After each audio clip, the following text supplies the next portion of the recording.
একদিনের মেলা শতাব্দী প্রাচীন ঐতিহ্যবাহী ভগবতীর মেলা সতীপীঠের এক পীঠ খানাকুলের কুমারহাটে।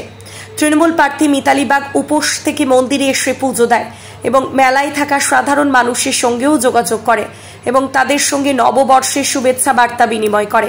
ফুচকা নারীদের একটা বিশেষ খাদ্যবস্তু, তারও একটা নজির দেখাবো নিউজ অগ্নির পর্দায়।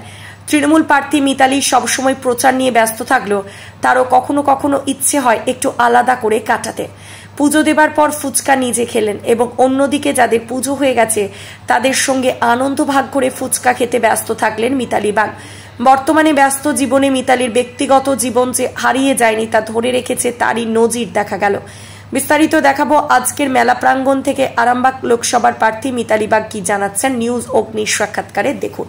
বিজ্ঞাপনের জন্য এবং যে কোনো নিউজের জন্য যোগাযোগ করুন নিউজ অগ্নির দপ্তরে 9903070007। ব্যুরো রিপোর্ট নিউজ অগ্নি। নামে নয় কাজে সাংবাদিকতা।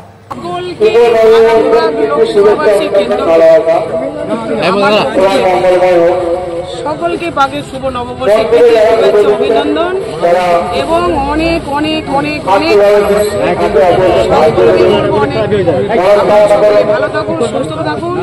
আমরা যেন একটা ভোরের আলোকে যেন আজকে স্পর্শ করেছি। এই ভোরের আলোকে গায়ে মেখে আগামী দিন আমরা সবাই বর্ণ নির্বিশেষে আমরা এগিয়ে যেতে পারি। শান্তি নববর্ষের অবশ্যই হবে।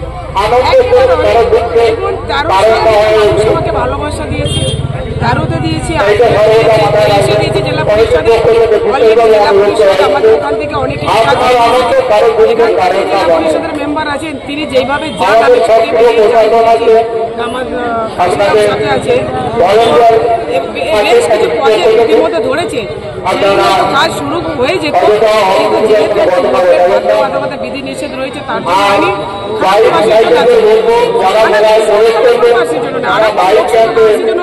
সদা সর্বদাই সেটা ওনারা ভালো বলতে পারেন। ওনারাই তো বলেন যে তৃণমূলের কালচার নেই, তৃণমূলের শিক্ষা নেই, তৃণমূলের সংস্কৃতি নেই। আবার আমাদের যেহেতু কালচার নেই, তেনাদের যদি এত কালচার আছে, তেনারা অক্সফোর্ড থেকে পড়াশোনা করেছেন, তেনারা বিখ্যাত বিখ্যাত ইউনিভার্সিটি থেকে এসেছেন, তেনারা যদি খুব সুশিক্ষিত, তাহলে ওনারা এইসব কথা বলছেন কেন? তাহলে এখানেও তো অনেকটা দ্বিমত থেকেই যাচ্ছে। এক পক্ষ বলছে কালচার নেই, এক পক্ষ বলছে কালচার নেই,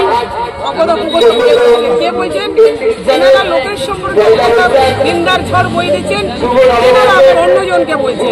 এটা মানুষ বিচার করবে।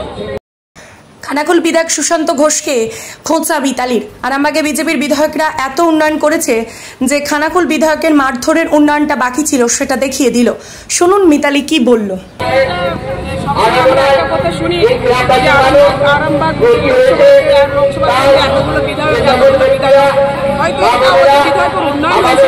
হয়তো এত উন্নয়ন করে ফেলেছেন উনি, ওইটা বাকি ছিল, রাতের অন্ধকারে কি উন্নয়নটা খরচা করেছেন, এটাও তো হতে পারে।